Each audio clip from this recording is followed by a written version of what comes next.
Bismillahirrahmanirrahim. Assalamualaikum warahmatullahi wabarakatuh. Perkenalkan, kami dari kelompok 3 akan membacakan review yang telah kami buat tentang film Sang Pencerah karangan sutradara Hanung Bramantyo. Untuk sinopsis, Sang Pencerah sendiri memulai perjalanan kisahnya dengan memiliki kelahiran seorang bayi laki-laki bernama Muhammad Darwis di dalam sebuah keluarga Jawa yang memiliki latar belakang lingkungan beragama Islam yang sangat kuat.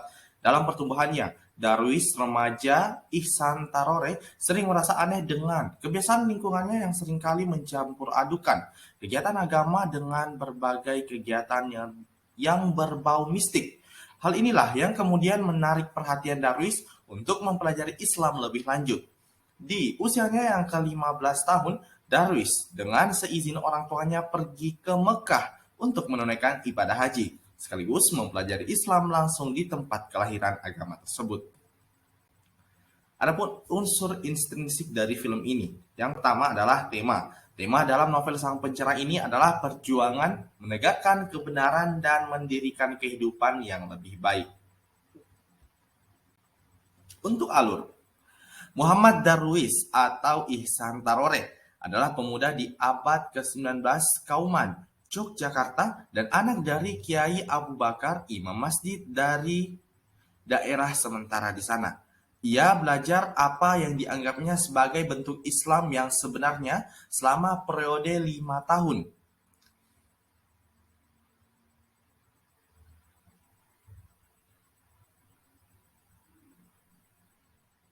Setelah kembali ke Yogyakarta, Darwis sekarang dimainkan oleh Lukman Sardi mengubah namanya menjadi Ahmad Dahlan dan mulai memberitakan Islam bahwa doa harus datang hanya dari kedamaian batin dan tidak memerlukan hadiah atau pengorbanan. Konflik muncul segera antara Dahlan dan kiai lokal setelah ia menunjukkan bahwa arah di mana mereka berdoa adalah salah, tidak menunjuk ke Ka'bah di Mekah, namun ke Afrika. Kiai, terutama Khalil Kamaludiningrat atau yang diperankan oleh Slamet Raharjo, menolak Dahlan sebagai pemimpin sekte dan memprovokasi kerumunan pengikut mereka sampai bangunan ini digunakan selain untuk rumah Dahlan untuk menghancurkan belajar doa. Dahlan terus berkhotbah dan mengajar untuk membuka sekolah bagi masyarakat adat, mengajar Islam di sekolah Belanda, dan membuka sebuah masjid kecil. Dia juga menikahi sepupunya Siti Walidah. Tindakannya ini seperti memiliki murid-muridnya duduk di kursi, bukannya tikar tradisional di lantai. Yang oposisi terus yang mengarah ke Kamaladuningrat mengutuk Dahlan sebagai seorang kafir yang bekerja diwesternilisasi dengan penduduk setempat. Meskipun oposisi terus, Dahlan memerintah dan mempromosikan ajaran-ajarannya seiring Walida dan siswi Darjo, Fahruddin, Hisham, Sangidu, dan Suja mendirikan organisasi Muslim Progresif Muhammadiyah yang berkhotbah Islam tanpa pengaruh mistik Jawa. Untuk alur cerita sendiri, untuk amanat cerita dari ini adalah mengajarkan kita untuk tetap berpegang teguh kepada kebenaran dengan cara berpikiran logis, kreatif, maju dan terbuka. Sikap tabah dalam menjalani hidup dan pantang menyerah Ahmad Dahlan untuk menegakkan kebenaran meskipun banyak rintangannya wajib kita tiru. Ahmad Dahlan juga mengajarkan kita untuk bersikap saling menghargai, menyayangi, mengasihi, dan toleransi kepada orang lain. Saling berbagi ilmu tanpa pamrih, Ahmad Dahlan menjadi sosok baik yang bisa ditiru oleh kita semua.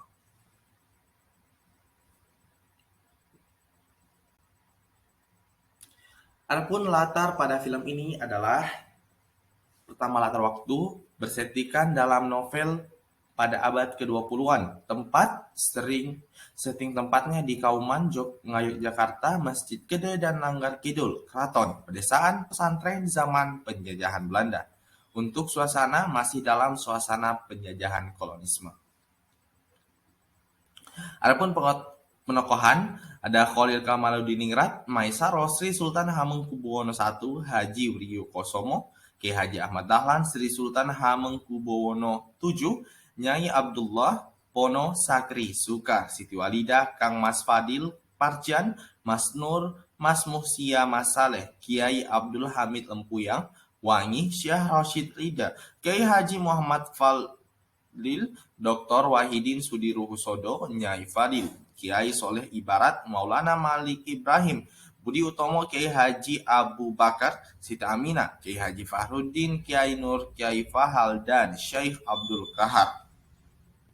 Adapun sudut pandang novel ini adalah aku atau sudut pandang orang pertama tunggal tokoh utama untuk unsur ekstrinsik.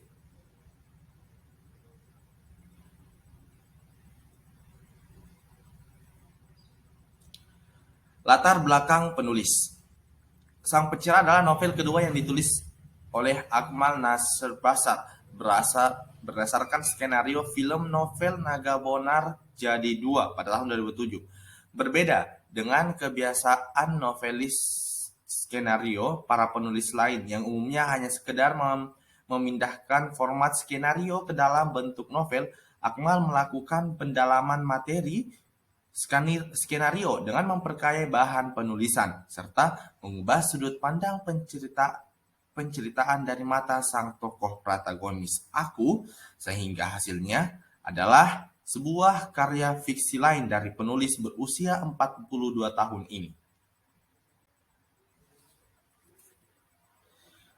Untuk latar belakang masyarakat, film Sang Pencera ini menguak tentang seorang pemuda usia 21 tahun yang gelisah atas pelaksanaan syariat Islam yang melenceng ke arah sesat. Kiai Haji Ahmad Dahlan yang 5 tahun menimba ilmu di kota Mekah dianggap membangkang aturan yang sudah berjalan selama berabad-abad lampau. Dalam penelitian ini terdapat aspek sosiologis yang ada di dalam film Sang Pencera karya Hanung Bramantyo adalah struktur sosial, yaitu 1. Kaidah-kaidah sosial meliputi kaidah agama berkaitan dengan aturan dari Tuhan, seperti kegiatan mengaji, yasinan, tahlil yang dilakukan oleh masyarakat Kauman.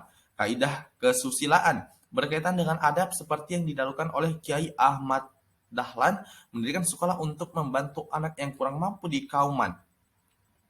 Ahmad Dahlan mendirikan sekolah untuk membantu anak yang kurang mampu di Kauman. Kaidah kesopanan berkaitan dengan tingkah laku seperti yang dilakukan oleh masyarakat Kauman ketika berpapasan selalu mengucapkan salam dan menundukkan kepala kepada yang lebih tua dan lebih tinggi jabatannya. Kaidah hukum berkaitan dengan peraturan yang resmi seperti pelanggaran yang dilakukan oleh Kiai Ahmad Dahlan merubah ketentuan arah kiblat yang tidak sesuai dengan Masjid Gede mengakibatkan Langgar Kidul dirobohkan dengan paksa oleh orang utusan Kiai Penghulu. Dan itulah tadi pemaparan singkat dari kelompok 3. Semoga dapat dimengerti dengan jelas. Terima kasih. Assalamualaikum warahmatullahi wabarakatuh.